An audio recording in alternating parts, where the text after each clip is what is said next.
नमस्कार, प्रणाम मित्रों। मैं वैद्य हंसराज चौधरी श्री नवग्रह आश्रम सेवा संस्थान की तरफ से आप सबको प्रणाम करता हूं।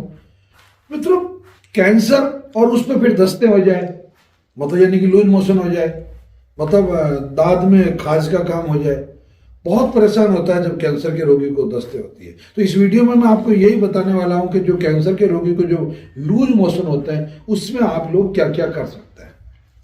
मित्रों, अगर वीडियो आपको अच्छा लगता है तो आप इसको चैनल को सब्सक्राइब करें और अधिक से अधिक लोगों को इसको शेयर भी करें।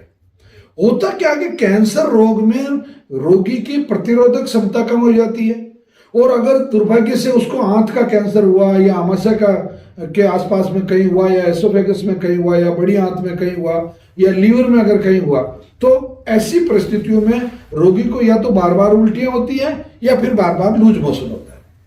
अब लूज मोशन जो होते हैं उसको अगर नहीं रोका जाए तो उसके दो बड़े नुकसान होते हैं। एक तो शरीर में डिहाइड्रेशन हो जाता है, यानी कि पानी की कमी हो जाती है, और दूसरा जो आहार रोगी ले रहा है, चाहे औषधि ले रहा है, वो सभी के सभी लूज मोशन के माध्यम से बाहर निकल जाते हैं, उसका पाचन नहीं हो पाता, तो फिर वो जो औषधि के जो गुण है वो रस नहीं बन पाता और वो रक्त में नहीं मिल पाता, तो इसकी वजह से रोगी धीरे धीरे धीरे धीरे कमजोर होता जाता है।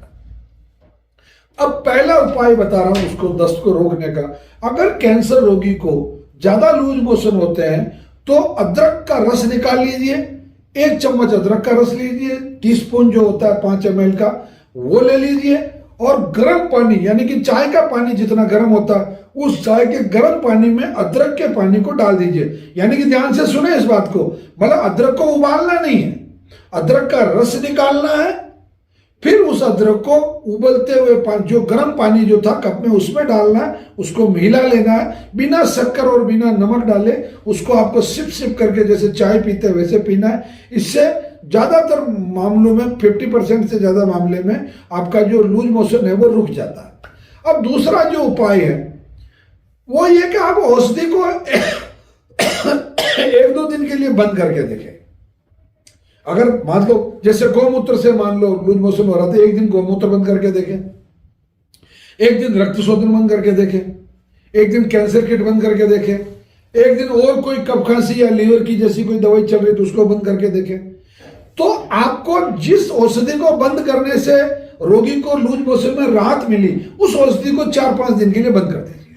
दूसरा उपाय हो गया।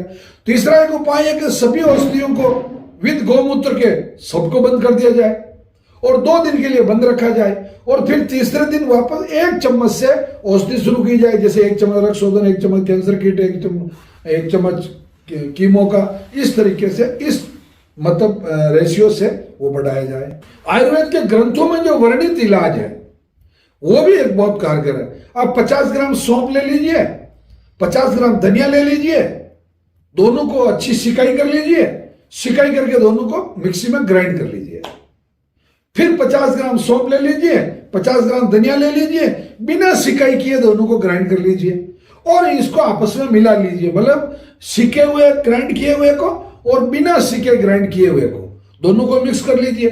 बस ये हो गई आपकी औषधि तैयार। आप ठंडे पानी के साथ में 1 चम्मच 3-3, 4-4 घंटे के गैप से अगर रोगी को देना शुरू करते हैं तो बिल्कुल आपका जो लूज मोशन है वो रुक जाता है। और अगर कब्ज हो जाए, ज्यादा ही आपने औषधि दे दी और कब्ज हो गई, तो यही औषधि अगर आप गर्म पानी के साथ देते हैं तो जो लूज मोशन है वो होने वापस शुरू हो जाते हैं। तो ये कुछ उपाय थे जिससे कि आप रोगी को लूज मोशन से मुक्ति दिला सकते हैं, लूज मोशन में आप आराम प्राप्त कर सकते हैं। और जब ये प्रोसीजर आप करते हैं तो उसके बाद में आपका जो रोगी है वो बहुत आसानी से औषधि पुनः पचाने लग जाता है, लूज मोशन बंद हो जाते हैं और उसको काफी तेजी से राहत मिलनी शुरू हो जाती है।